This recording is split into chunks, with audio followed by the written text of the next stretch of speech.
الحديث الرابع عشر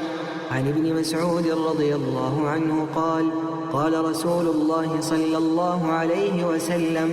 لا يحل دم امرئ مسلم إلا بإحدى ثلاث: الثيب الزاني، والنفس بالنفس، والتارك لدينه المفارق للجماعة.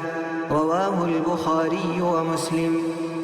عبدالله کوڕ مەسعودی خودی جێڕازی بێت ئەژ پێغەمبەری سڵاف لێبن ڤەت گوهێزت ئەتبێژێت پێغەمبەری سڵاف لێبن گوت: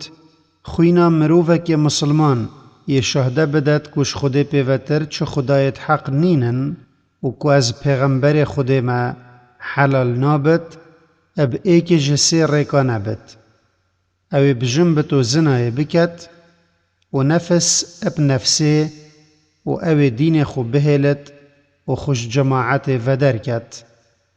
بخاری و مسلم ود گوهزن. زنای نافدار ابن حجر هیثمی الدور مرتبه و حدیثت آخوتو دبیجتن و مرتبه کا گرنگ هیا چونکی او اب خطرترین تشتی ویا گیره دایا که خوینا مروفانه و کانه چه حلاله و چه حرامه و آشکرت کت و اصلو بناخه ادخوینه دا او حرامه او بیتریتن و عقل جی بوی چنده ادچت چونکی او السرهنده یهاتی درست کرن او حست کت و نه مروفی یه بجوانترین رنگ هاتی آفراندن بمینت. یعنی اف حدیث بوری اپ رنگی که اشکرا بوما اتدتا دیار کرن که ریتنا خوینا مروف مسلمان کاره که حرامه و پاراستنا رحه ایک جوان کارانه یت اسلام السر مفر کری و اگر ام بر خوب بدین آیت قرآن پیروز اروسا گوتنت پیغمبری صلاف لبن دبینین که خودو پیغمبری وی گفت دشوار الوی کسی کرینه یش قصد و بحق خوینا مروفه کی پریجت و او گف اب گلک رنگا برچافت بد اجوان ایک او کس مروفه کی بکجت توانوی هنت یا مزنه هر وکیوی خلق عردی همی کشتین خودت بجت: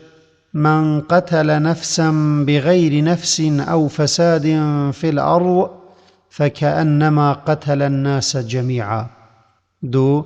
اجبر توانوی مزن خودت آیتا که دا گفه بچونا جهنمه و مانا تیدا و غضب خوده و لعنتوی و عذابك مزن الويت كات دمت بيجت: ومن يقتل مؤمنا متعمدا فجزاؤه جهنم خالدا فيها وغضب الله عليه ولعنه وأعد له عذابا عظيما. سي پیغمبر صلاف لبنت گوتنا که خدا یا بخاری مسلم جوت گوهزن آشکارت کت که کشتنا و نفسه یا خودی کشتنا و حرام کری ایکیش هفت گناهانه یت خدا نیت بته هیلاک اجبر مزنیاوان. 4 اد گوتنا که خویادی دا یا ترمذی جوت گوهزت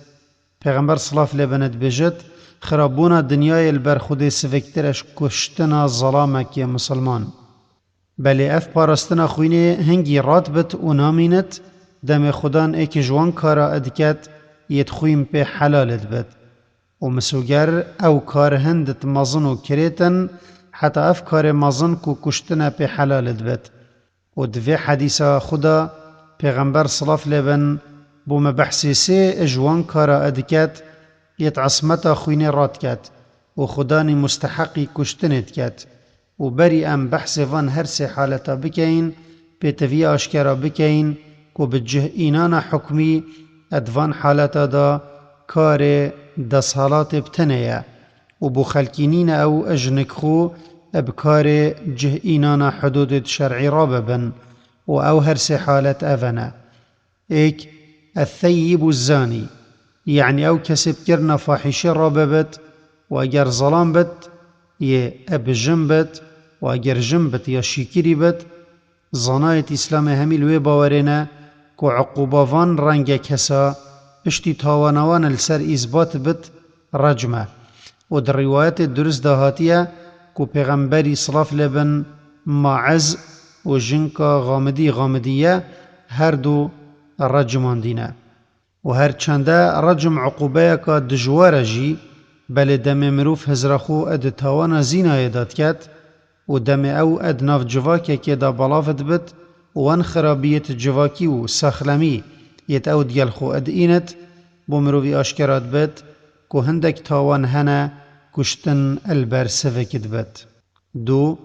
والنفس بالنفس يعني او مروفه كيش قسطه و بحق بكجت جزايويجي او بيتا كشتن اگر هاتو مروفت كشتي كجاكي عفي نكن خده اد آياتك داد بجت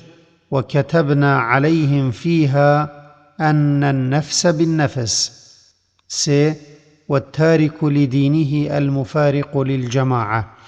يعني او كسي دين خو بهلت والكفر بالزفرت وخوش جماعت ودرکت. وش بلیوان هر سه کارا هندک کار دیجی هنه خدانی مستحقی کشتنت کن اد هندک آیت و حدیث دیده هاتینه و کی بکار اینانا سیر بندیه یان کسک بیت عرد مرووی جبستینت یان مالو نامیساوی بخازت و تعدایل حقیوی بکت یان بلافکرنا فساد و خرابکاریت عردی دا یان اوی ریزا مسلمانا جیگ وکت یان کار قوم لوطی بکت یان ایکش ارکانت اسلام عاطل بکت وکی نویجه و حج و زکات و حتی دیماهیه. اجوان مفایایت کدوه حدیث ده هین ایک حدیث هندت گهینت که خوینا مروف مسلمان یا پارستیه و نابد به حق او بیتا ریتن. دو حدیث هندت گهینت که هندک تاوان هنه خدانی هجای کشتنت کن اجبر کارتی کرن آوان یا خراب السر جواکه وکی کرنا فاحشه او انصابت خلکی پیتی کلد بن